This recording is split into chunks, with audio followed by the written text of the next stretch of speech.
Tonight on Titan Town, we are going to do a cranking test and an alternator test on my Nissan Titan. And what I'm going to use is my Ancel tester that I bought off of Amazon.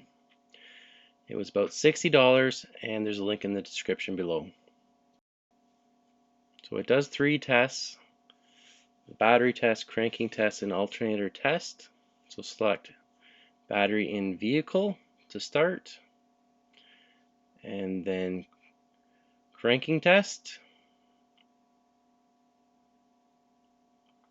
and then it will prompt you to start the engine.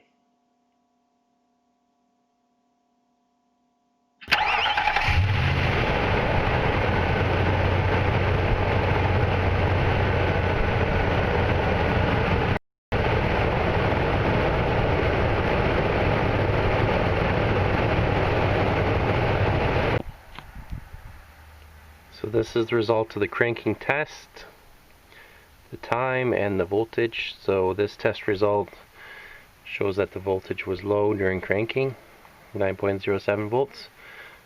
Good would be above 10.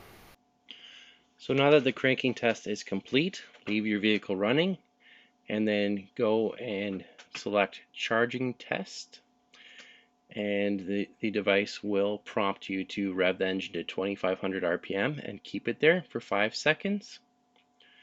Once that is complete, you can come back and check your results. Now here's the test results. Loaded 14.0 volts, unloaded 14.2 volts, ripple 20 millivolts, and a normal result. So if this video was useful, please give it a thumbs up and subscribe. Thanks for watching.